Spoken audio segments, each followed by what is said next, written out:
오늘 본문 말씀에서 우리는 즐거워한다 하는 말이 여러 번 등장하는 것을 보게 됩니다. 즐거움. 사실 우리 사람이 살아가는 데 있어서 아무런 기쁨이 없고 즐거움이 없다고 한다면 그 삶은 죽은 것이나 다름이 없을 것입니다. 최소한도 그 즐거움을 기대하고 바라보기 때문에 우리 사람은 살아갈 수 있게 되는 것입니다. 근데 사람마다 그 즐거움을 누리고자 하는데 그 즐기는 방식이 다 다른 것 같습니다. 짜릿하고 화끈한 어떤 순간적인 쾌락을 즐기려는 사람이 있는가 하면은 원하는 것을 가짐으로써 충족된 이 소유욕의 기쁨을 참으로 즐기는 이와 같은 사람도 있습니다. 그런가 하면은 무언가 계획하는 일을 이루어 나가는 성취의 기쁨을 즐기는 그 같은 사람들도 있습니다. 여러분은 무엇에서 기쁨을 느끼고 무엇으로 즐거워하며 살아가십니까? 어떤 철인이 말하기를 그 사람이 누리는 또한 추구하고 있는 그 즐거움이 무엇이냐 하는 것이 바로 그 사람이 어떠한 사람인가 하는 것을 평가할 수 있는 기준이 된다, 이렇게 말씀을 하였습니다. 참으로 일리가 있는 말씀이라고 생각을 합니다. 기뻐할 만한 목적이 될 수 없는 것을 목적으로 삼았을 때는 마침내는 실망과 절망을 하게 될 것입니다. 기뻐할 만한 가치가 없는 것을 두고서 기뻐하는 사람은 아무래도 그 사람은 실성한 사람일 것입니다. 또 과거만을 기뻐하는 것 같은 사람이라고 한다면 그 사람 무엇인가 정신에 이상이 생긴 사람일 것입니다. 반대로 현재만을 기뻐하는 사람은 어리석은 사람이다, 이렇게 말할 수밖에 없습니다. 현재라고 하는 이것, 결탄코 이대로 영원히 계속되는 것이 아니기 때문입니다.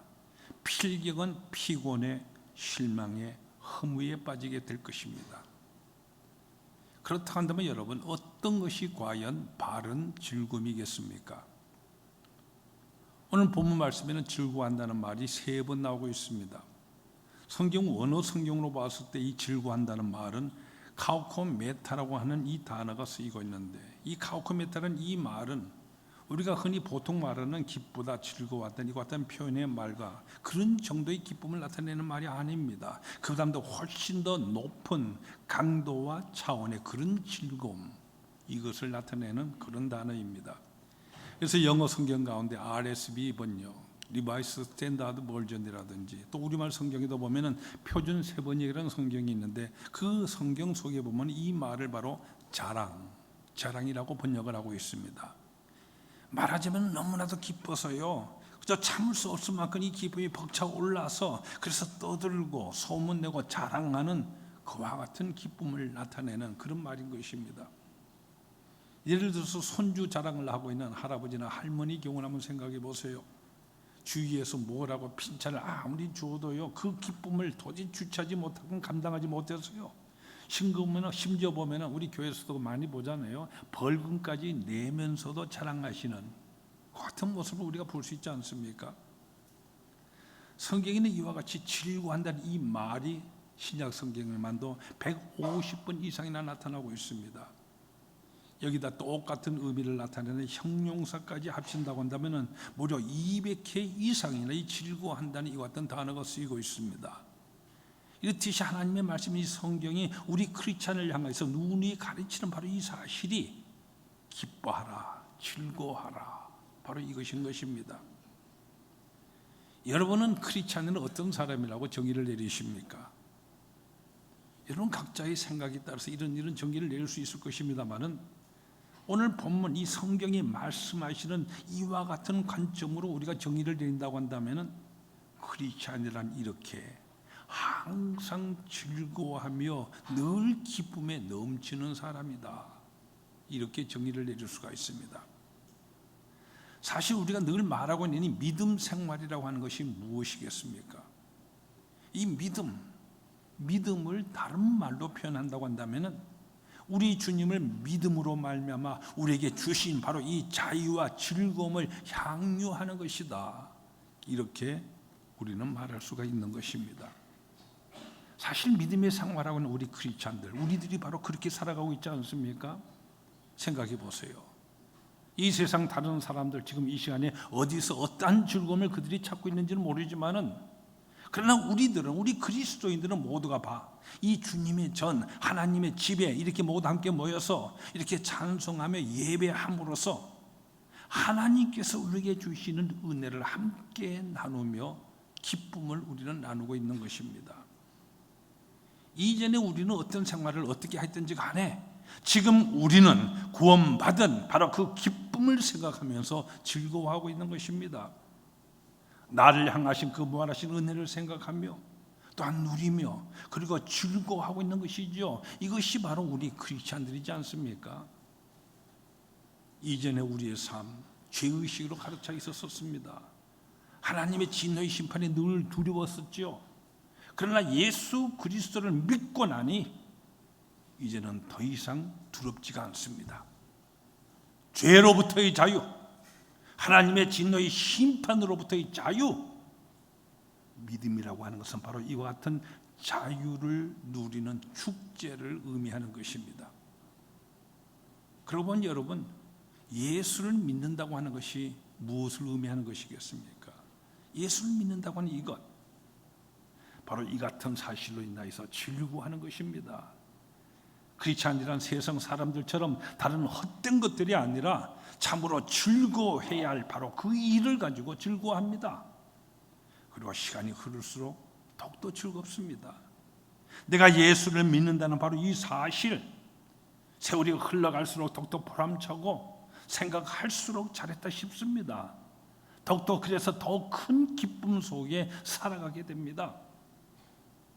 산을 보아도요, 들을 보아도 믿음의 사람들은 언제나 기쁨이 충만합니다. 구원받은 이 은혜 안에서 여러분 생각해 보세요. 즐겁지 아니한 일들이 어디에 있습니까? 풀 한 포기를 보아도요, 꽃 한 송이를 보아도 늘 즐거움을 우리가 느끼게 되지 않습니까? 아침에 눈을 뜬다는 바로 이 사실 하나만으로도 그렇게 감격스러울 수가 없습니다. 모든 것이 다 아름답게만 보입니다. 그래서 우리는 찬송하지 않습니까? 주 안에 있는 나에게 딴 근심이 있으랴. 그 두려움이 변하여 내 기도 되었고 전날의 한숨 변하여서 내 노래 되었네. 그래서 믿음의 사람은 이렇게 찬송과 더불어 기뻐하며 즐거워하며 살아가는 것입니다. 제가 아는 어떤 권사님이 계십니다. 이분은 평소에 자주요 부르는 찬송 18번이라고 우리 흔히 표현하는데, 이 찬송이 있는데 바로 428장 내 영혼의 햇빛빛이니 하는 바로 그 찬송입니다. 그 권사님은 늘 입만 여시며 이 찬송을 늘 부르곤 하셨는데 어느덧 연세가 높으셔서 노안으로 임종을 맡게 되었습니다. 그때 이 권사님 둘러앉을 모든 자녀들 향해서 이 찬송을 불러달라고 하였습니다. 그런 또한 자기가 죽거든 장례식 때에 바로 이 찬송을 또한 불러달라 이렇게 유언처럼 당부를 하셨습니다. 그래서 장례 예배 때에 이 찬송을 온 성도들이 다 같이 불렀습니다. 장례식장에서 말이죠. 다른 사람들이 다 죽음을 놓고 애곡하고 울고 불고하는 바로 그 자리에서 말이죠. 내 영혼의 햇빛빛이니 주 영광 찬란해. 그 밝은 얼굴 배울 때에 나의 영혼 기쁘다. 여러분, 이렇게 기쁨을 찬송하며 이렇게 기쁨으로 임종을 맞는 사람이야말로 참으로 잘 믿는 사람입니다. 그런데 만약 입을 열어 찬송을 부른다고 해도 늘 그저 이 세상을 험하고 뭐 이렇게만 늘 하고 있다면 어떻게 되겠습니까? 믿음의 수준은 그가 누리는 기쁨에 있는 것입니다. 그러면 이 기쁨 우리가 어떻게 누릴 수가 있겠습니까? 오늘 본문의 말씀은 이 기쁨의 근거를 도대체 무엇을 기뻐해야 하고 또 그 기쁨의 근거가 바로 어디에 있는가를 논리적으로 또한 교리적으로 우리에게 하나씩 설명해 주고 있습니다. 먼저 오늘 본문 1절의 말씀은 참 즐거움은 의롭다 함에 있다고 이렇게 말씀하십니다. 그러므로 우리가 믿음으로 의롭다 하심을 받았으니 우리 주 예수 그리스도로 말미암아 하나님과 화평을 누리자. 참된 기쁨은 바로 의롭다 하신 바로 이 의에 있다는 말씀입니다. 불의를 통해서 기쁨을 얻고자 하는 그것은 악마적인 것일 뿐입니다. 여러분, 많이 모았다, 무엇이 되었다는 이것이 그렇게 중요한 것이 아닙니다. 문제는 의 이것입니다. 아마 가장 높은 지위, 대통령이라고 말할 수 있겠죠. 그런데 대통령까지 되었던 바로 그 사람이, 또 임금 중에 몇천억이나 어마어마한 부까지 모았던 바로 그 사람인데, 그런데 그것이 의와 연결되지 못하였을 때 그것이 오히려 수치가 되고 불행이 되는 것, 우리는 몇 차례씩이나 우리는 보아왔지 않습니까? 감옥에도 끌려가고요, 자살하는 것까지 말이죠. 의와 선, 바로 여기에 참된 기쁨의 근거가 있는 것입니다. 여러분, 의를 추구하는 이 마음이 중요합니다. 의롭고자 하는 이 간절한 욕망이 충족되는 데에, 의가 이루어지는 데에 참된 기쁨이 있는 것입니다. 이것이 아니고는 아무리 좋은 여건 속에서도요, 불행할 수밖에 없는 것입니다. 그러면 이 의를 우리가 어떻게 얻게 되는 것이겠습니까? 여기 대해서 오늘 본문은 믿음으로 의롭다 하심을 받았으니 의인은 믿음으로 얻을 수 있다고 오늘 본문은 말씀하십니다. 원래 우리 인간은 아무도 자기 스스로가 스스로 의롭다고 완전하다고 자처할 수 없는 이와 같은 불완전 존재 아닙니까? 우리 스스로 우리는 이 의를 이룰 수가 없습니다. 그동안 제가 바로 이 점에 대해서 여러 차례 강조해 말씀드린 바가 있습니다만은, 우리 인간은 늘 정의를 말합니다. 외치고 있습니다. 그런데 생각해 보세요. 이 정의, 의라고 하는, 우리 인간이 말하는 의라고 하는 것이 사람마다 다 다르지 않습니까? 지금 국회에서 청문회하고 있는 것을 보세요. 여당이든 야당이든 모두가 정의를 말합니다만은 그들이 말한 그 정의라는 게 그 사람마다 다 다른 것을 우리는 보지 않습니까? 같은 정당이라고 할지라도 그 정당이 여당이었을 때와 야당이었을 때 그 다릅니다.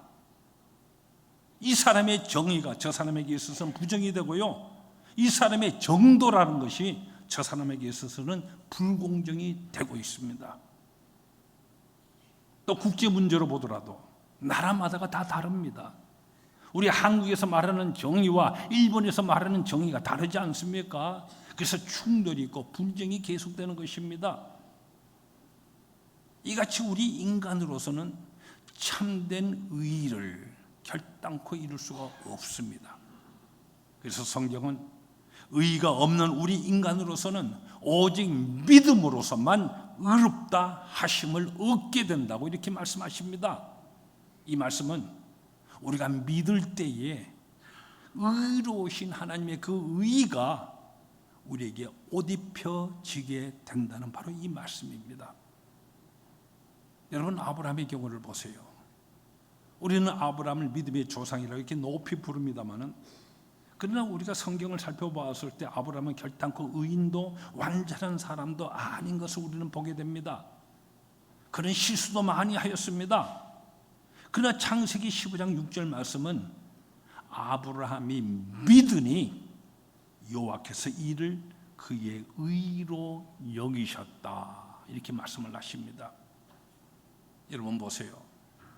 자녀를 키우는 부모는 그 자녀의 단점과 잘못된 행동과 실수마저도 대신 책임져 주고요, 감싸주고 예쁘게 봐주지 않습니까? 그것은 자녀가 부모를 전적으로 믿고 신뢰하기 때문입니다. 이렇듯 우리가 하나님을 전적으로 믿을 때에 하나님께서는 우리를 의롭다 하시는 것입니다. 바로 여기에 우리의 의로워짐과 그래서 이루어지는 이 기쁨의 원뿌리가 있는 것입니다. 이같이 의라고 하는 이것은 오직 하나님께 속한 것으로서 하나님께로부터 우리에게 주어지는 것이기 때문에, 그래서 오늘 본문 말씀은 그 다음 단계로서 즐거움이라고 하는 것은 참된 의의 근거가 되시는 하나님과 화평을 누린 데 있다 말씀을 하십니다. 특별히 오늘 본문의 말씀은 예수 그리스도로 말미암아 하나님과 화평을 누리자 이렇게 말씀을 하십니다. 하나님을 우러르고 하나님과 화해하는 사람에게만 기쁨이 있게 된다는 그런 말씀입니다. 여러분은 하나님 하면은 어떤 분으로 하나님이 연상되십니까? 자상한 사랑이 넘치는 아빠와 같은 그런 분으로 여러분 연상이 되십니까? 아니면 하나님을 생각하면 늘 무섭기만 여겨지고요, 하나님의 진노와 그 심판이 두려워하는 이와 같은 사람이라고 한다면 그런 사람, 그래서 감기만 조금 걸린다고 해도 저주받았다고 생각하는 사람에게 무슨 기쁨이 있겠습니까? 요즘 비가 자주 오고 번개불이 번쩍이는데 그것이 모두 두렵게만 여겨지고요, 죄의식으로 인하여서 혹 내가 그 죄가로 인해서 벼락 맞을 것 같이만 느껴지는 사람에게 무슨 즐거움이 있겠습니까? 무슨 기쁨이 있겠습니까? 늘 하나님과 화평한 사람, 하나님과 화목한 사람에게 기쁨이 있습니다.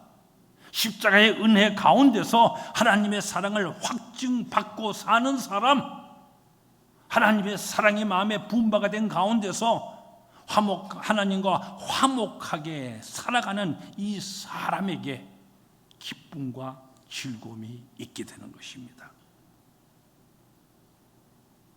그러면 어떻게 이 하나님과 우리가 화목함을 이룰 수가 있겠습니까? 여기 대해서 사도 바울은 계속해서 2절에서 은혜의 들어감을 얻는 데 있다 이렇게 말씀을 하십니다. 여러분 생각해 보세요. 바로 우리 삶에 있어서 이 은혜라고 하는 것을 빼버린다고 한다면 거기는 무엇이 남게 됩니까? 거기서는 우리가 행한 대로 심판하는 율법적인 질서만이 있게 될 뿐입니다. 바로 이 율법적인 심판과 판단 속에서는 그저 죄의식만 생길 뿐이지 않습니까? 율법을 통해서 본다고 한다면 이리로 봐도 나는 죄인이고요, 저리로 봐도 나는 죄인일 뿐입니다. 그러나 하나님의 은혜로 인하여 나는 이 율법적인 심판과 나아가서는 죄와 사망의 굴레에서부터 해방을 얻을 수가 있는 것입니다. 따라서 우리는 그 은혜 속으로 들어가야만 합니다. 우리 믿는 자는 누구입니까? 우리 믿는 사람이나 다른 사람이 아니라 바로 이 은혜 안에 들어와서 있고, 그리고 그 안에서 살아가는, 은혜 안에서 살아가는 이와 같은 사람들인 것입니다. 이제는 내가 나를 보아도 은혜고요, 하나님을 배워도 은혜요, 이웃을 보아도 은혜요, 자연을 본다고도 그래도 은혜입니다. 은혜 아닌 것이 없습니다. 오직 은혜입니다. 이 은혜 가운데 사는 사람에게만 기쁨이 있습니다. 그래서 2절을 보면은 이 은혜에 들어감을 얻었으며 그래서 즐거워하느니라. 은혜, 오직 여기에 기쁨이 있고 행복이 있습니다. 바울은 이 하나님의 은혜에 들어감으로 인하여서 우리가 이제는 하나님의 영광을 바라볼 수 있게 되었고, 바로 이 사실에 즐거움이 있다고 이렇게 말씀하시는 것입니다.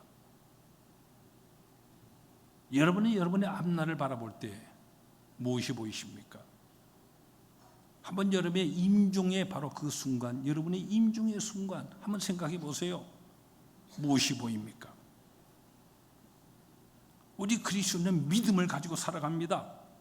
그래서 그 순간을 믿음으로서 바라보니 영광이 보이지 않습니까? 하나님께서 믿음으로 살아가는 우리에게 약속하신 바로 그 영광, 이것을 우리 믿는 사람, 우리들은 보고 있지 않습니까? 그래서 기쁨이 있게 되는 것입니다. 그런데 이 약속이 없는 세상 사람들은 그저 바라보면 지옥이 보일 것입니다. 그 어느 유명한 승려가요, 임종하면서 나는 저 지옥의 제일 밑바닥에 가장 이글거리는 불꽃 그게 떨어지고 불길이 내가 보인다 이렇게 말하지 않았습니까? 그러면 절망인 것이죠. 죽음의 시간만이 남아있을 뿐이지 이것은 그가 산다고 해도 이미 죽은 것이나 다름이 없습니다. 그러므로 참된 기쁨이란 저 앞에 있는 영광을 바라보는 사람에게만 있는 것입니다. 그래서 사도 바울은 디모데후서 4장 7절과 8절에서 고백을 합니다. 내가 선한 싸움을 싸우고 나의 달려갈 길을 마치고 믿음을 지켰으니 이제 후로는 나를 위하여 의의 면류관이 예비되었으므로 그래서 기뻐하노라. 우리 모두 잘 아는 스데반 집사, 유대 사람들에게 돌에 맞아 죽으면서도 죽어가는 그 순간에도요, 하늘이 열리고 예수님께서 하나님 우편에 서서 계신 그 황홀한 모습을 봅니다. 그래서 그의 얼굴이 천사의 얼굴과 같았다, 이렇게 말씀하시지 않습니까? 스데반은 그 숭배하는 그 순간에도 하늘을 우러러보며 예수 그리스도를 뵙고 있습니다. 그리스도와 스데반의 눈이 마주칩니다. 지금 이 스데반은 영광의 세계를 바라보고 있습니다. 그래서 돌에 맞아 죽어가는 그 고통의 순간에도 천사의 얼굴을 하며 기뻐하고 있습니다. 이렇게 기뻐할 수 있었던 것은 바로 이 때문입니다. 그 영광을 바라보는 것이죠. 그래서 그 영광을 바라보는 그것을 인하여 현재 내가 겪는 모든 아픔이나 고통, 문제가 되질 않습니다. 이렇듯 영광을 바라보는 자에게 진정한 기쁨이 있습니다. 그래서 우리 각자도, 우리 모든 그리스도 여러분, 우리 모두 우리는 믿음으로 살아가고 있지 않습니까? 그래서 우리는 이 믿음을 통해서 우리 앞날을 바라보니까 분명한 하나님의 나라, 우리는 바라보게 됩니다. 이것을 소망 가운데 믿음을 통해서 바라보는 사람은 바로 지금 이 자리에서 기쁨을 누리게 됩니다. 소망은 바로 이 현재의 삶을 복되게 하며 모든 무리를 참으며 견딜며 이길 수 있게 해주기 때문입니다. 그래서 사도 바울은 결론적으로 즐거움은 바로 이 같은 사실을 아는 데 있다 말씀을 하십니다. 3절과 4절을 보세요. 우리가 환난 중에도 즐거워하나니 이는 환난은 인내를, 인내는 연단을, 연단은 소망을 이루는 줄 알미로다. 알미로다. 아는 것, 바로 이 깨달음이 즐거움을 준다고 말씀하고 있습니다. 여기서 말씀하신 이 깨달음이라고 해서 무슨 도통했다는 것 같은 얘기가 아닙니다. 우리가 살아가는 이 삶의 의미, 그 목적, 또 우리가 살아가는 가운데 만나게 되는 어떠한 현실적인 어려움이나 역경이나 고난, 그 의미가 무엇입니까? 여러분, 고난이라고 해서, 역경이라고 해서 다 우리에게 견딜 수 없는 괴로움이나 불행이 되는 것이 아닙니다. 심리학자인 안토노프스키라고 하는 분이 있는데요, 이분이 유명한 이와 같은 말을 하였습니다. 고난이라고 해서 다 견디기 어려운 것이 아니다. 인간은 그 고난이 설명될 수 없을 때에 훨씬 견디기 어려워합니다. 내가 왜 이 고난을 당하고 있는 것인지, 내게 있는 이 고난의 의미가 어디에 있는지, 이것이 전혀 설명이 되지 아니할 때에 그 고통, 견딜 수 없을 만큼 무겁게 내게 와닿게 된다는 바로 이 같은 얘기입니다.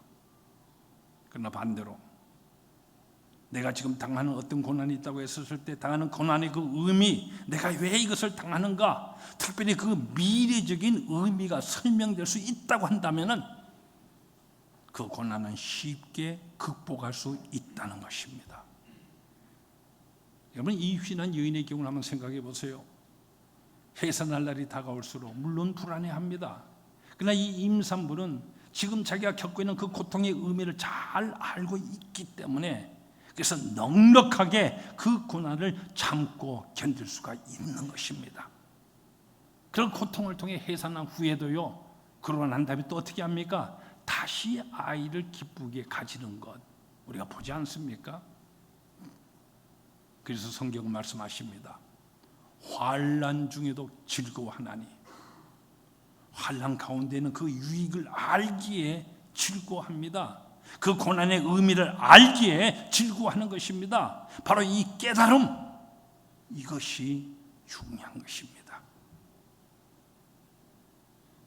여러분은 어디까지 깨달으셨습니까?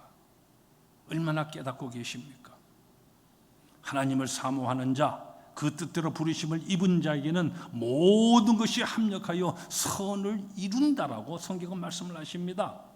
모든 것이 합력하여 선을 이룬다고 하는 이 엄청난 진리를 깨닫고 있다고 한다면 세상에 슬퍼할 일이 과연 어디 있겠습니까?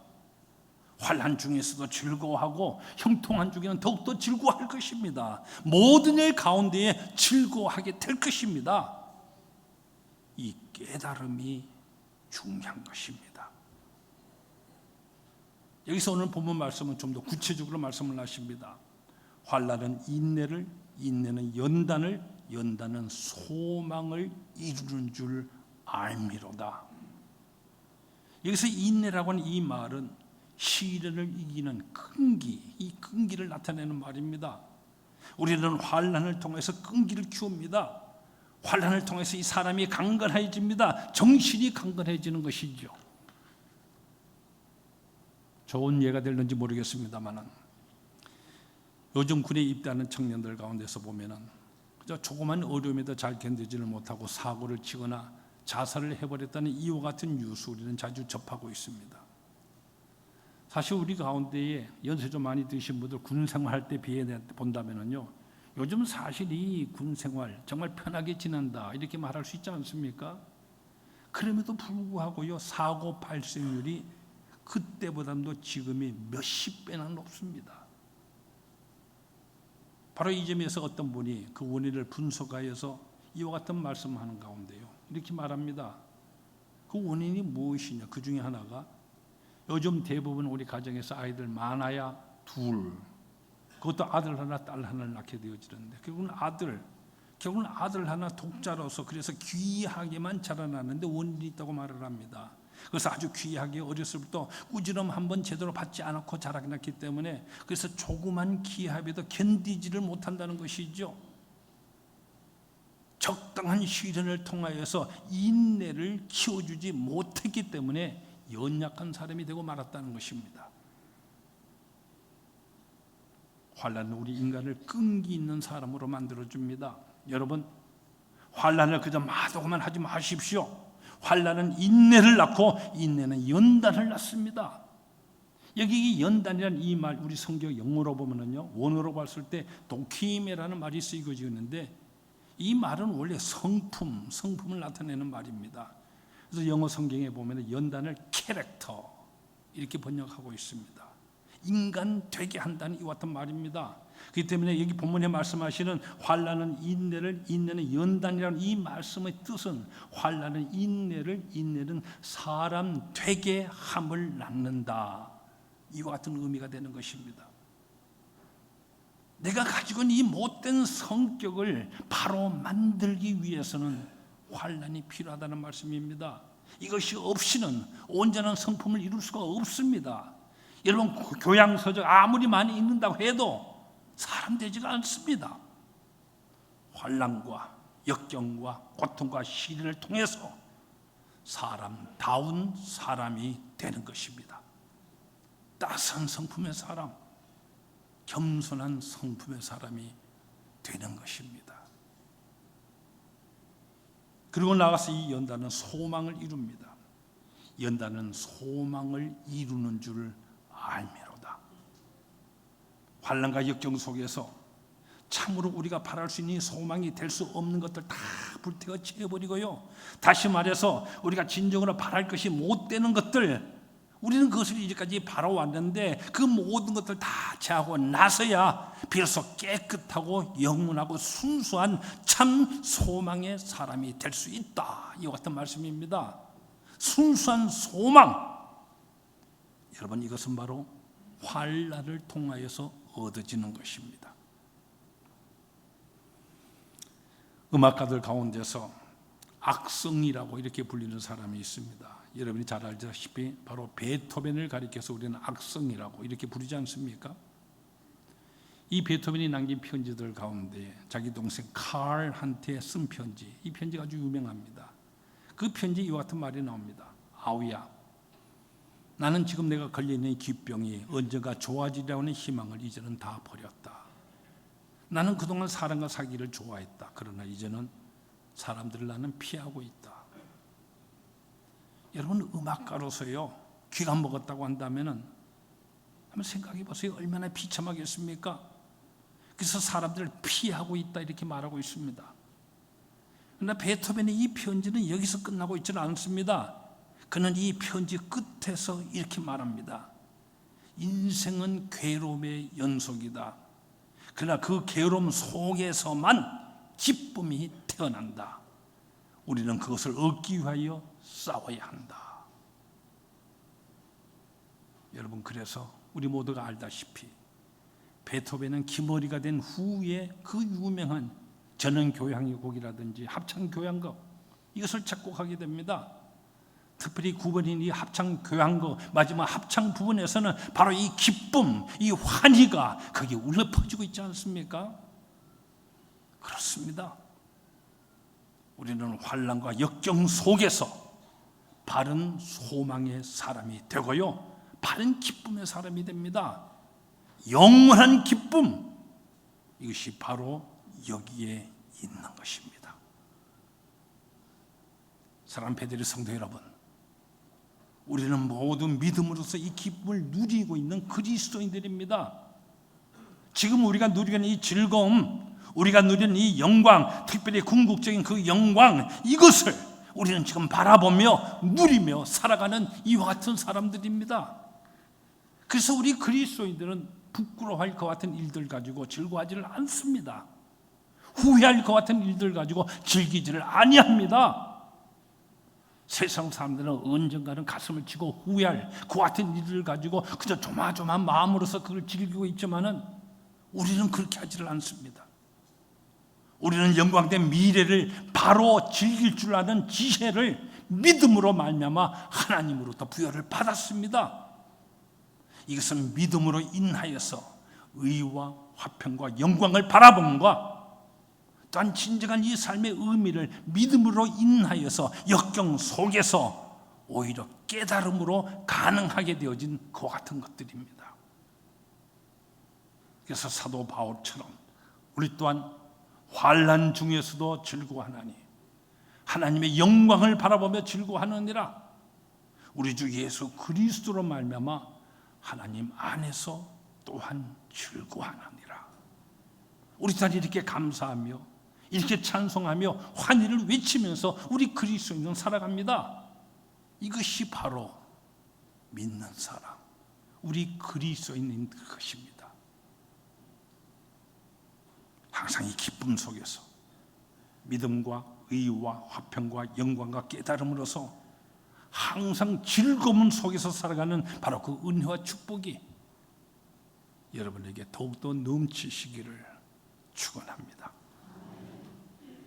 기도하십시다.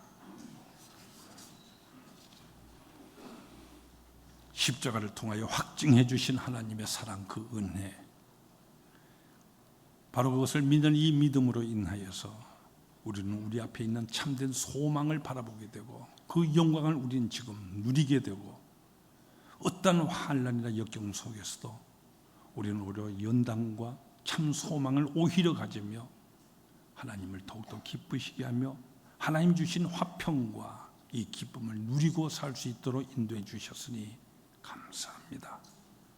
더욱더 기쁨이 충만하여서 오늘 이 세상 모든 사람들 그저 아우성과 원망만 하고 있는데 그들 모두를 향하여 참된 기쁨의 이 향기를 늘 바라는, 그래서 그들로 참된 기쁨을 소유할 수 있도록 주님 전으로 나오는 사람 되게 만들어 나가는 우리 모두 되도록 은혜의 역사를 다하여 주시옵소서. 예수님 거룩하신 이름으로 기도드리옵나이다.